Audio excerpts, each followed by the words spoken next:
Hello everyone, this is Sam. In this video we're going to be talking about the recent Ranger changes and more specifically what has happened to SoulBeast. The Druid changes will be dealt with in another video.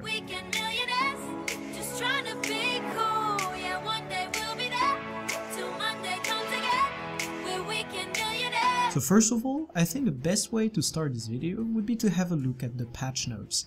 Now, the patch has happened on Tuesday, but I believe waiting until the end of the week is going to give us a better approach to the changes, as I have had the occasion to test a few of them. So, if we read the patch notes, we can see that in addition to improving the reliability of some of the new POF pet attacks, we also did a pass on the SoulBeast stances. This is going to be the main focus of this video, because the build I am going to be presenting will be the stance sharing SoulBeast build. Now we are going to be having a look at the skills. So first of all, the Call of War skill grants unblockable to the Ranger in Beast mode. This is a huge change for PvP if you are playing a build with a Warhorde on a SoulBeast as a power player, because this is going to give you a most certain edge against Firebrands as well as Warriors. Now we are going to have, sadly, some nerfs as well. The bonfire has been nerfed with burning duration going from 2.5 seconds to 2 seconds. Now this is the kind of balanced decisions that I don't sit right with. If they need to nerf the damage of a specialization, the best way to go about it is not to nerf the core class. They could have nerfed some trait synergy, or they could have changed some trait effects by toning down percentages or some scaling. However, they have decided to go for a pure nerf on an original Ranger weapon. Now, this ain't totally alright with me, and I think that this is not something we should be seeing at this stage of the game, because it is gonna deter people from playing the core Guild Wars 2 game. Whirling Defense has seen its damage increased, however, this is not gonna make Ranger as a power class any better. The 15% increase on Whirling Defense will definitely not make the 26k SoulBeast benchmark get any further. Ward has been changed, now grants the enhancements to Ranger in Beast mode, and Search and Rescue as well, so these two are now properly working while in Beast mode. However, the next skill is also a nerf. Sharpening Stone has had its bleeding duration reduced from 10 seconds to 8 seconds. Now this is a more substantial nerf because we are losing about 20% of the efficiency of that skill. However, it still remains a go-to for the DPS SoulBeast. The spirits have had a major overhaul as well. They are now affecting 10 targets at once. This is probably one of the most huge changes we've had on Ranger this time around, as we are now able to have a single druid take both spirits. This makes the possibility to play only one druid and have the other subgroup get the stance sharing SoulBeast that we will be presenting thereafter. The Seed of Life has seen a healing reduction. In my opinion, that is not a bad move because the healing was quite strong on it, and now the scaling is made better. So this is actually pretty interesting on high healing power builds. Now we're going to be having a look at the stances specifically and how they've been changed. So Vulture Stance, the race of the strikes that can trigger the skill effect, have been increased by 100%, duration of Might on Poison has been reduced from 6 seconds to 4 seconds, and the health threshold component has been removed, which means that you apply both of the effects at the same time, as you can clearly see right here. So this is affected, of course, by my own Condi duration, so you see the poison being at 7 instead of 4 seconds, but this means that this stance is very strong. It lasts 9 seconds on a 30-second cooldown and can be shared with your allies. This makes it tremendously good in group play if you have a Condi subgroup. Now the Moa stance has been changed as well. You get added regeneration on top of the protection that you had previously. The duration of the Moa stance has also been increased from 8 seconds to 10 seconds. This is really huge because when you are using the stance sharing, obviously you only give half of the duration of the stance to your allies. However, this means that you can give enough for a chrono to run 0% boot duration aside from the sigil of concentration. This is actually something that I have tried earlier today with a friend, and it works. We actually had decent quickness uptimes by just calling out the use of MOA stance. Of course, it's a DPS loss on SoulBeast, but if you're gonna be giving it to your subgroup, your Chronomancer can pick up much more damage by running Scholar and full Berserker or Assassin armor. Now, the pets have also gotten a little change, but first we're gonna have a look at One Wolf Pack. One Wolf Pack has also been increased, so the rate at which we cause additional strike has been increased by 100%, just like the Vulture stance, and the delay before the additional strike lands has been reduced from 1 second to 0.5 seconds. The damage of the strike have however been reduced by 10%. This is still a very good damage increase. We're already using this as our elite when benching previously, and now you can share it to people with an even better effect. So this is wonderfully good as a SoulBeast. You should be definitely using it. Looking at the pets, as I said, the Rock Gazelle is the one that has been changed the most. It has had some reduction of the damage on some of its skill, and the activation period has also been changed so that the Gazelle is now better when it comes to moving towards a target and using the skills. It will be a bit less wonky.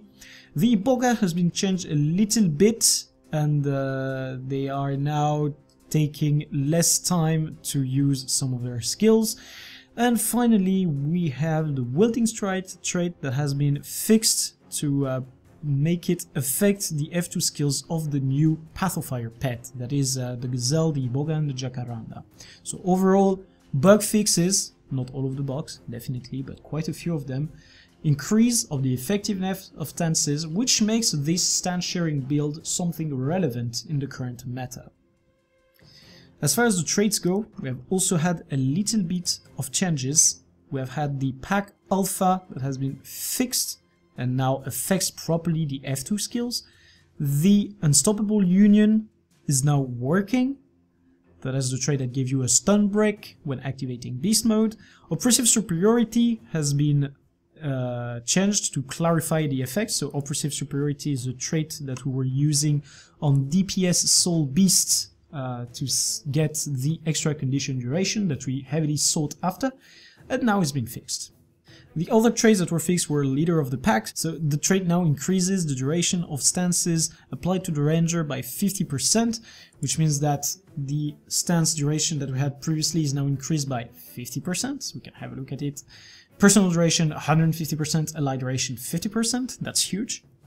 And we have had a few changes to Druid traits, I'm going to be going over these in another video. It's Verdant Etching and Grace of the Land. So Verdant Etching, the base value of the skill has been decreased, that's the one we were talking about earlier, the Healing Seed. And Grace of the Land is probably the trait that has had the heaviest change in this patch. The trait no longer grants a unique enhancement. It now grants 4 stacks of might for 8 seconds to up to 10 allies. This is actually a huge change. In case you guys don't realize, this means that we are losing upwards to 10% buff on all the allies, and for this we are trading the possibility to run a might stacking druid.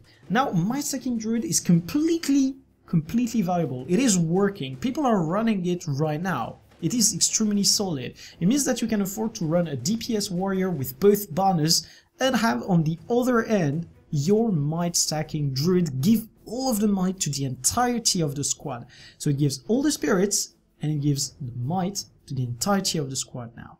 This makes druid, of course, even more sought after, but only reduces the needs of having druids to 1. Which frees up a DPS spot in the other subgroup.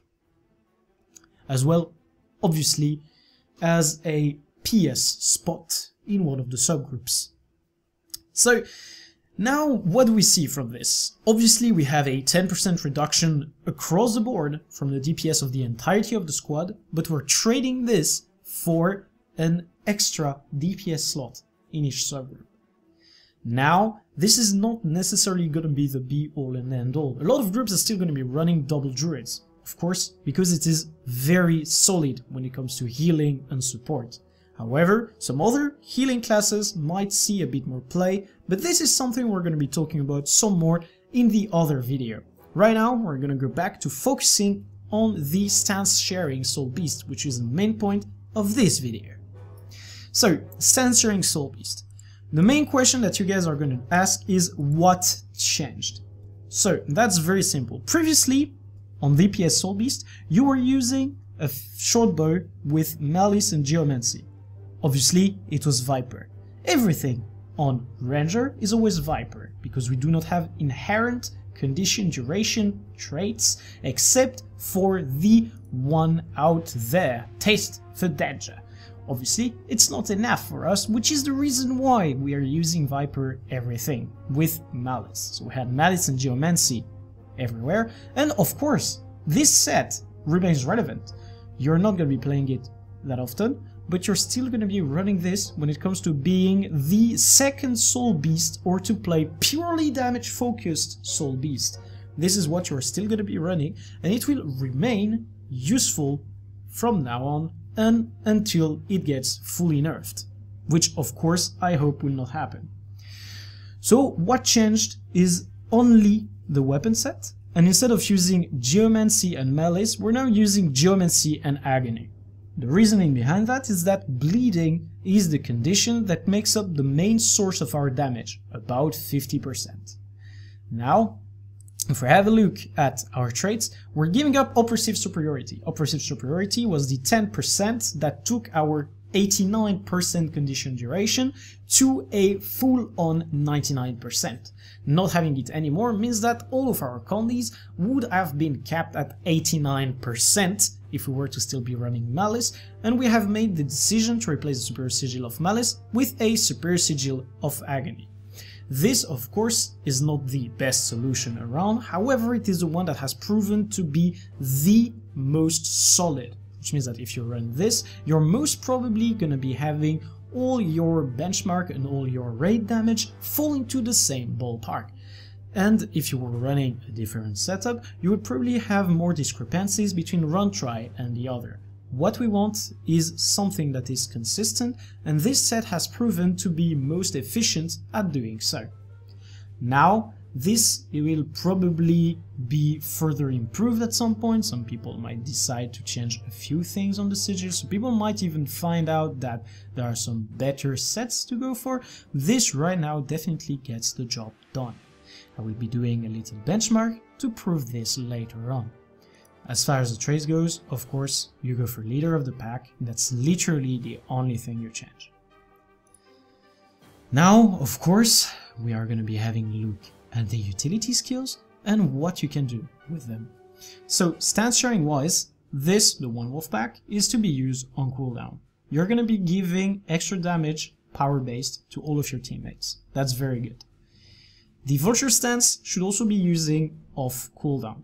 The reason as to why you are going to be able to use the Vulture stance immediately off cooldown is because it doesn't have a cast time. This is instant. You can use it whenever you are in the rotation, whenever it shows up. You can do it without interrupting any skill, any chain, whatever. You just use it.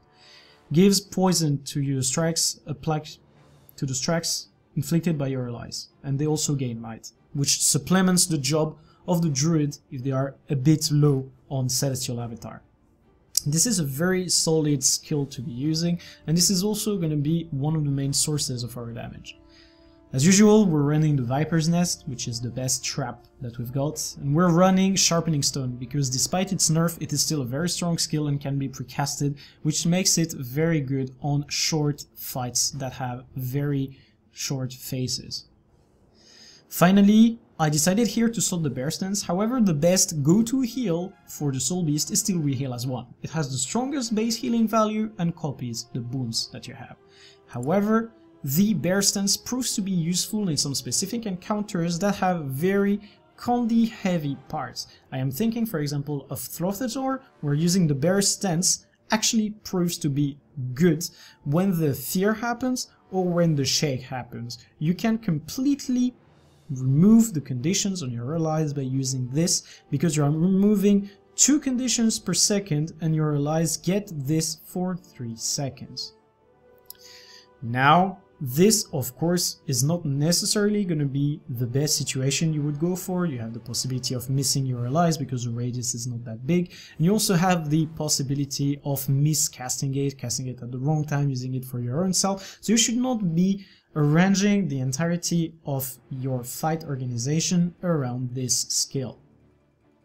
Now that all of this has been explained, the rotation that you're going to be doing on Stance Share SoulBeast is exactly the same as the one you would do on a regular Condi SoulBeast.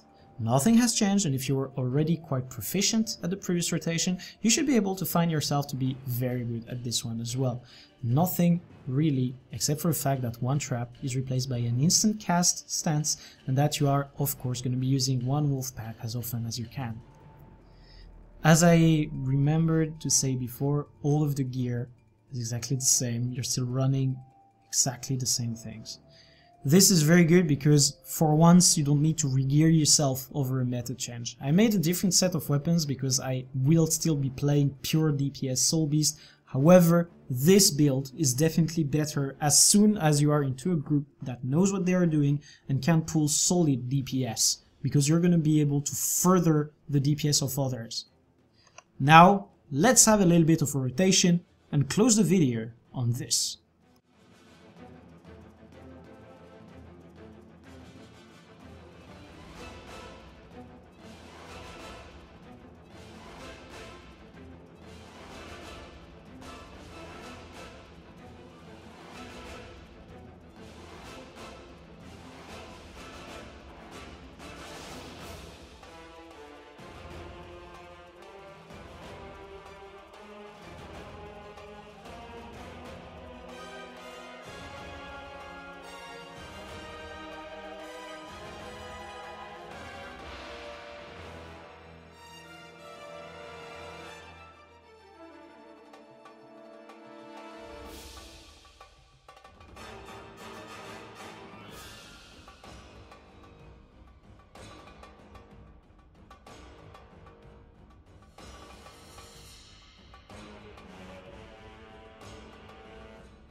So as you could see, this was a rather simple benchmark. This was definitely not the most that you can go for. I actually did the same precast as some other would, but I didn't keep resetting and resetting to get the best rotation out of it. I could do that for hours and probably produce a quality benchmark, but that's not the goal.